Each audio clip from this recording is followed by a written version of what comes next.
Assalamualaikum warahmatullahi wabarakatuh. Perkenalkan, nama saya Resti Fazrianti, mahasiswi semester 1 dari Fakultas Ekonomi dan Bisnis Program Studi Akuntansi di Universitas Muhammadiyah Bandung. Di video kali ini saya akan membahas tentang membawa Pancasila dalam definisi akuntansi oleh Jordan Houtman Ecclesiasticus. Yang pertama, kita harus mengetahui terlebih dahulu apa itu definisi akuntansi. Secara singkat, akuntansi adalah seni pencatatan, penggolongan, dan pengikhtisaran dengan cara tertentu dan dalam ukuran moneter, transaksi, dan kejadian-kejadian yang umumnya bersifat keuangan, dan juga termasuk menafsirkan hasil-hasilnya, diambil dari American Institute of Certificate Public Accounting atau AICPA. Kemudian di slide selanjutnya ini merupakan proses terjadinya praktik Pancasila.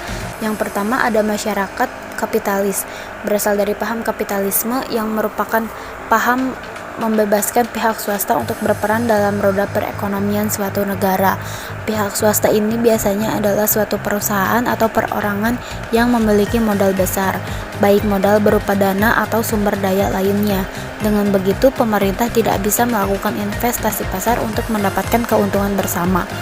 Nah, jadi masyarakat kapitalis adalah sistem ekonomi di mana perdagangan, industri, dan alat-alat produksi yang dikendalikan oleh swasta dengan tujuan membuat keuntungan ekonomi pasar.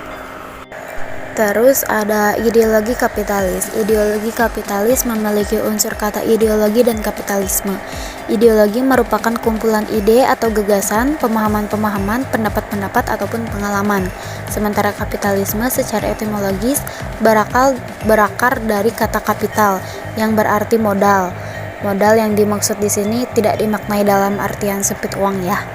Dalam lingkup yang lebih luas, kapitalisme meliputi sumber daya material yang dapat dipertukarkan, sedangkan isme bermakna paham, keyakinan, ataupun pandangan hidup. Jadi, ideologi kapitalisme secara sederhana dapat diartikan sebagai sebuah paham yang menganggap penggunaan kapital dengan elemen utama dalam sistem sosial dan ekonomi. Kapitalisme juga sendiri luas artiannya, karena ini merupakan sebagai sebuah sistem produksi, distribusi, dan pertukaran di mana kekayaan dan terakumulasi diinvestasikan kembali untuk memperoleh keuntungan secara terus-menerus. Lalu ada ekonomi kapitalis. Ekonomi kapitalis merupakan suatu jenis sistem ekonomi yang membebaskan seluruh masyarakat untuk melakukan kegiatan ekonomi sesuai dengan keinginan dan kebutuhan mereka. Sistem kapitalisme ini memberikan hak penuh kepada setiap individu untuk mengambil kekayaannya sebagai alat produksi. Selanjutnya ada teori akuntansi kapitalis. Sebagaimana diketahui, akuntansi kapitalis adalah kegiatan jasa yang berfungsi untuk mencatat, menggolongkan, dan meringkas transaksi bisnis serta mengintegrasikan informasi yang telah disusun dan diharapkan dapat digunakan dalam mengambil keputusan. Definisi akuntansi tersebut memberikan pengetahuan bahwa wujud akhir dari proses akuntansi dalam suatu perusahaan adalah penyajian laporan keuangan.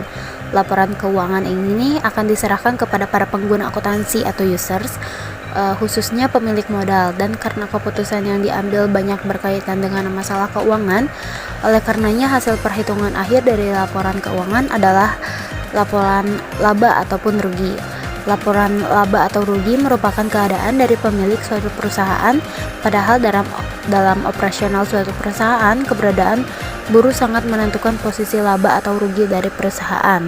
Namun, fakta real dalam kaitan dengan upah buruh malah terjadi sebaliknya. Umumnya, upah buruh ini diperlakukan sebagai biaya dan dikelompokkan bersama-sama dengan rekening-rekening harga pokok produksi lainnya.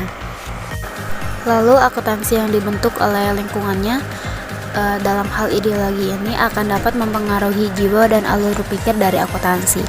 Menurut Belkaul, tahun 1985, akuntansi bisa dianggap sebagai suatu ideologi karena akuntansi dinilai telah menopang atau sebagai subsistem dari ideologi kapitalisme yang mengutamakan kepentingan pihak-pihak pemilik modal.